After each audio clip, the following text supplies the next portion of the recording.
வணக்கம். இன்றைக்கி வாமனாவில் சுவரேறி குதித்த செம்மலை உண்மையா அப்படின்ற தலைப்பில் தான் இந்த காணொளியில் நாம் பார்க்க போகிறோம். கூவத்தூரில் என்ன நடந்தது அப்படின்னு டிடிவி தினகரன் 2 நாள் முன்னாடி போட்டு உடைச்சிருக்காரு. எடப்பாடி பழனிசாமி தான் முதலமைச்சர் அப்படின்னு முன்னாடியே தெரிஞ்சதுன்னா யாரும் ஏற்றுக்க மாட்டாங்க. செம்மலையெல்லாம் எடப்பாடி பழனிசாமி தான் முதலமைச்சர்னு தெரிஞ்சதும் சுவரேறி குதிச்சு ஒரே ஓட்டமாக ஓடியே போயிட்டார் அப்படின்னு டிடிவி சொல்லியிருந்தார். இதை ஓபிஎஸ் ஆதரவு ஊடகங்களும் இதை மைய கருத்தாக வச்சு பேசிகிட்டு இருக்காங்க. ஆனால் உண்மை என்ன அப்படின்னு சொல்லி கேட்டிங்கன்னா, அடிப்படையில் செம்மலை ரொம்ப டிசிப்ளினான ஆள். செம்மலைக்கு வயசு எப்படியும் ஒரு 75 வயசுக்கு மேலே இருக்குதுன்னு வச்சுக்கோங்களேன். ரொம்ப டிசிப்ளினானவர். வன்னிய சமுதாயத்தை சேர்ந்தவர். வன்னிய சமுதாயத்தை சேர்ந்தவராக இருந்தாலும் ரொம்ப அடக்கமானவர். அவருடைய கருத்து என்ன அப்படின்னா, அவருக்கு இந்த ஆதிக்க மனப்பான்மை சுத்தமாக பிடிக்காது. அது ஒரு நல்ல விஷயம். அடிப்படையில் அவர் வன்னியர் சமுதாயத்தை சேர்ந்தவராக இருந்தாலும் ரொம்ப அடக்கமாக இருப்பார். ஆதிக்க மனப்பான்மை அவருக்கு சுத்தமாக பிடிக்காது. சசிகலா, டிடிவி தினகரனோட குடும்ப ஆதிக்கம் அவருக்கு ரொம்ப நாளாக உள்ளுக்குள்ளே பிடிக்காமல் இருந்திருக்கு. சசிகலாவுக்கெலாம் அவர் மரியாதை செலுத்த வேண்டிய ஒரு கட்டாய சூழ்நிலை வரும்போது அவர் முகத்தை பார்த்தாலே தெரியுது. இதுக்கு முன்னாடி அவர் சசிகலாவுக்கு அவர் மரியாதை செலுத்தும்போது அவரை முகத்தை பார்த்தாலே தெரியுது. போய் நான் உனக்கெல்லாம் மரியாதை செலுத்தணுமா, என் தலைவிதி. ஏதோ புரட்சி தலைவருக்கு மரியாதை செலுத்தணும்னா அவங்களுக்கு தகுதி இருக்குது. புரட்சி தலைவிக்கு நான் ஆத்மார்த்தமாக மரியாதை செலுத்துகிறேன்னா, புரட்சி தலைவர் 2 பேருக்குமே முழு தகுதி இருக்குது. உனக்கு எதுக்குமா நான் மரியாதை செய்யணும், இதெல்லாம் என் தலைவிதியா அப்படின்ற மாதிரி இருக்கும் அவருடைய ஃபோட்டோ. நிறைய பேர் அப்படித்தான் வெளியில் சொல்ல முடியாமல் இருந்திருக்கிறாங்க. அப்படின்ற அந்த உண்மையை டிடிவி தினகரன் புரிஞ்சுக்கணும். ஒரு காலத்தில் செல்வி ஜெயலலிதாவோட உத்தரவுக்கு கட்டுப்பட்டு எல்லாரும் சசிகலாவுக்கு மரியாதை செலுத்திட்டு இருந்தாங்க. எல்லாருக்கும் வயசாகிடுச்சுல்ல, எல்லாரும் குனிஞ்சு ஜெயலலிதாவுக்கு மரியாதை செலுத்துகிறாங்கன்னா அது வேறு விஷயம். வயசான காலத்தில் சசிகலாவுக்கும் கூட சேர்த்து மரியாதை செலுத்தணும் அப்படின்னா அது எவ்வளோ கஷ்டம். அதில் அவங்களுக்கு சில பேருக்குலாம் இந்த எடப்பாடி பழனிசாமிலாம் உடம்பு ரொம்ப குண்டாக இருக்கிறதுனால அவருக்கெல்லாம் முதுகு வளையாது. எடப்பாடி பழனிசாமி, ஜெயக்குமார் இவங்கெல்லாம் செல்வி ஜெயலலிதாவுக்கு குனிஞ்சு மரியாதை செலுத்தும் போதே ரொம்ப கஷ்டப்படுவாங்க. அதில் எடப்பாடி பழனிசாமிலாம் ஓபி அடிச்சிருக்காரு. எப்படி ஓபி அடிச்சிருக்காரு? செல்வி ஜெயலலிதாவுக்கு மரியாதை செலுத்துகிற மாதிரி அப்படியே ஆக்டிங் கொடுத்துருக்காரே தவிர ஆக்கப்பூர்வமாக அவர் குனிஞ்சு மரியாதை செலுத்தலை. நான் மட்டும் அங்கே பக்கத்தில் இருந்திருந்தேன்னா அப்போ எடப்பாடி பழனிசாமி இன்னும் ஒரு சிலருக்குலாம் முதுகு சரியாக வளையலை, ஓபி அடிக்கிறாங்க, சும்மானா உங்களுக்கு கூலை கும்பிடு போடுற மாதிரி நடிக்கிறாங்க அப்படின்னு செல்வி ஜெயலலிதாட்ட போட்டு கொடுத்துருப்பேன். உள்ள நெட்டில் போய் ஃபோட்டோ பாருங்கள். நிறைய பேருக்கு முதுகு வளையாது. பார்க்குறதுக்கே ரொம்ப கஷ்டமாக இருக்கும். அவங்களோட பாடி அதுக்கு ஒத்துழைக்கவே இல்லை.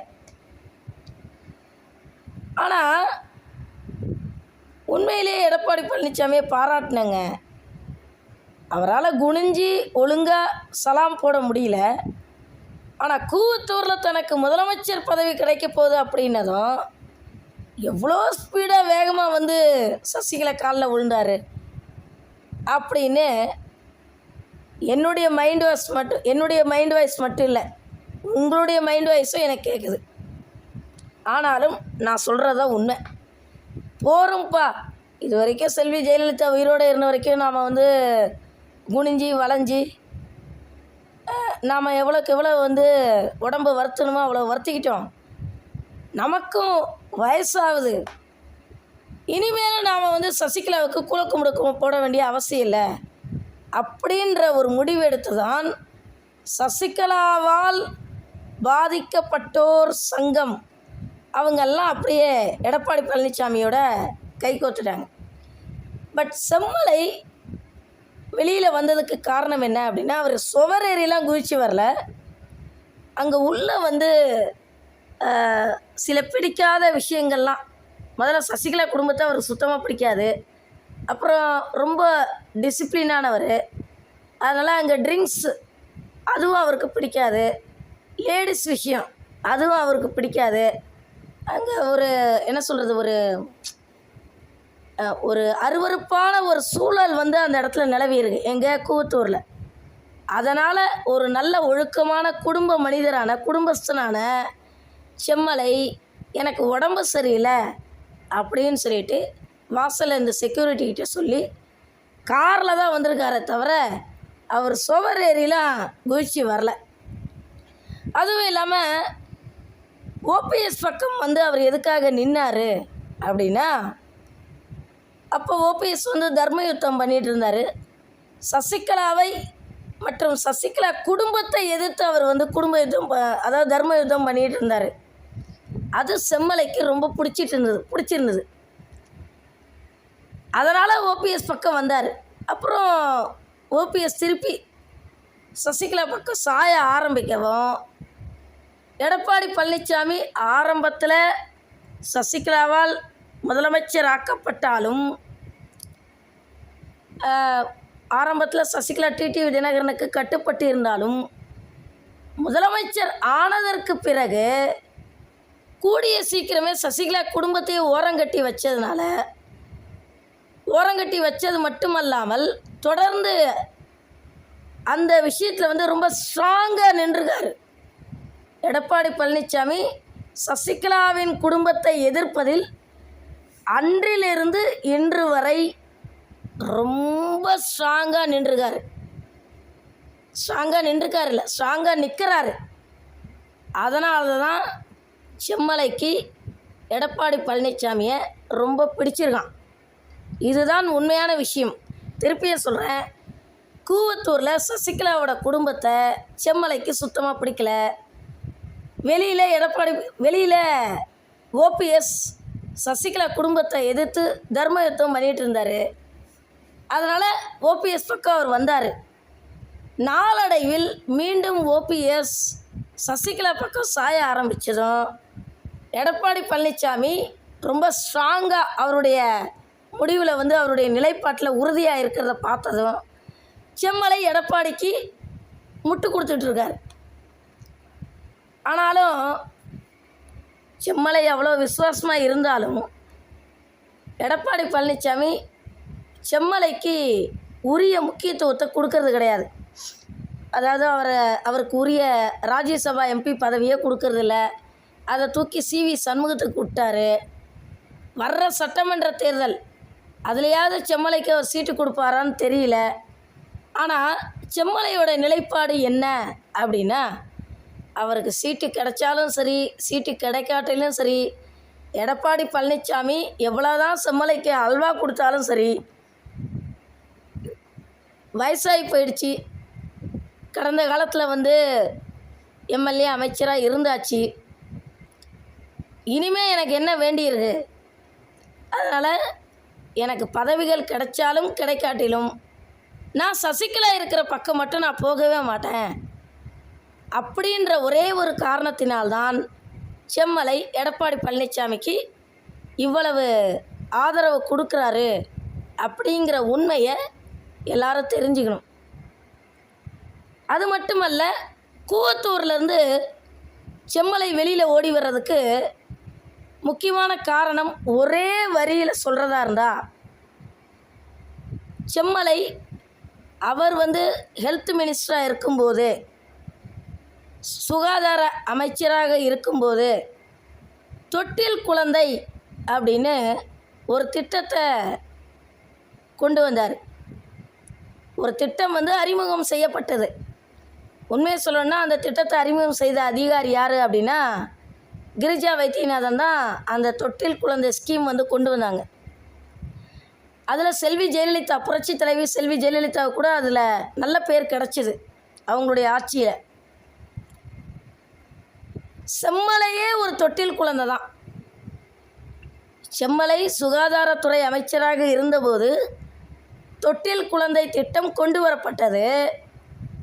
ஆனால் செம்மலையே ஒரு தொட்டில் குழந்தை தான். அதனால தான் கூவத்தூரில் நடந்த சில அருவருப்பான விஷயங்கள் அவருக்கு பிடிக்காம அங்கேருந்து எகிரி குதித்து தப்பிச்சு ஓடி வந்தார். அதே போல் இதே தெய்வம் புரட்சி தலைவி அம்மா வாழ்ந்த கோவில் தான் கட்சி தலைமை அலுவலகம். அதை ஓபிஎஸ் தரப்பினர் எட்டி உதைச்சிட்டாங்க அப்படின்றத தொடர்ந்து எடப்பாடியுடைய ஆதரவாளர்கள் சொல்லிகிட்டு இருக்காங்க. இந்த இடத்துல என்னுடைய கேள்வி என்ன அப்படின்னா, செல்வி ஜெயலலிதா உட்கார்ந்த சீட்டில் ஓபிஎஸ் இன்னைய வரைக்கும் உட்கார மாட்டார். அவ்வளவு மரியாதை வச்சுருக்காரு செல்வி ஜெயலலிதா மேலே. அதே மாதிரி செல்வி ஜெயலலிதா எந்த இடத்துல காரை நிறுத்தினாங்களோ அந்த இடத்துல ஓபிஎஸ் காரை நிறுத்த மாட்டார். ஆனால் எடப்பாடி பழனிசாமி என்ன பண்ணிட்டாரு, அண்ணன் எப்படா சாவான், திண்ண எப்படா காலியாகும் அப்படின்ற மாதிரி செல்வி ஜெயலலிதா இறந்த உடனேமே எப்படியோ சசிகலா காலில் விழுந்து முதலமைச்சர் ஆயிட்டு ஜெயலலிதா உட்கார்ந்த சீட்டில் அவர் உட்கார்றது எந்த விதத்தில் நியாயம்? அதுவும் இதே தெய்வம் புரட்சி தலைவி அம்மா ஜெயலலிதா உட்கார்ந்த சீட்டு அப்படின்றதுனால அந்த இருக்கையும் ஒரு கோவில் போன்றது தானே. அதே மாதிரி செல்வி ஜெயலலிதா காரை நிறுத்தின இடம் அதுவும் இதே தெய்வம் புரட்சி தலைவி அம்மா அவர்கள் கோவிலுக்கு சமமானவங்க. அப்போ அந்த இடத்துல எடப்பாடி பழனிசாமி காரை நிறுத்தக்கூடாது தானே. இப்போ பாருங்கள் என்ன இருக்குது, டெல்லிக்கு போயிட்டு எடப்பாடி பழனிசாமி அமித்ஷாவை சந்தித்து விட்டு கர்ச்சீப்பால் கைக்குட்டையால் முகத்தை மூடிக்கொண்டே வெளியில் வந்திருக்காரு அப்படின்னு ஊடகங்கள்லாம் பொய் சொல்கிறாங்க. அப்பட்டமான பொய், நான் ஒத்துக்கவே மாட்டேன். ஏன் அப்படின்னா எடப்பாடி பழனிசாமி முகம் ரொம்ப பெருசு. எப்படியோ அந்த முகம் ஒரு 50 கிலோ இருக்கும். அவருடைய முகத்தை சாதாரண கர்ச்சீப்பால் எப்படி மறைச்சிக்க முடியும்? ஊடகங்கள்லாம் ரொம்ப பொய் சொல்கிறீங்க நீங்கள்.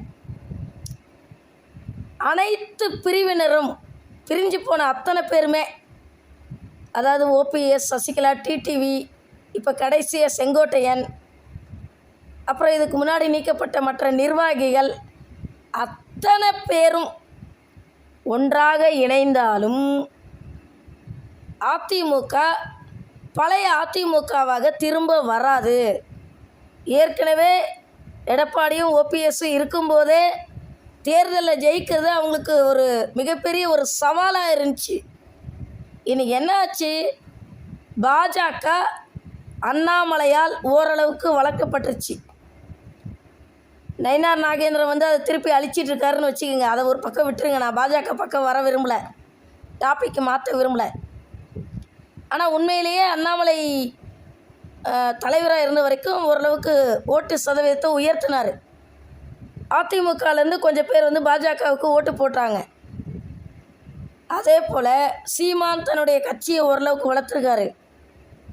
விஜய் புதுசாக அரசியலுக்கு வந்திருக்காரு. எப்படியும் விஜய் ஒரு 25% வாக்கு வாங்குவார். அடித்து சொல்கிறேன், 20லேருந்து 25% விஜய்க்கு வாக்கு வங்கி உறுதியாக இருக்குது. அப்புறம் இன்னும் ஒரு சிலர்லாம் புதுசாலாம் கட்சி ஆரம்பிக்கிறாங்க.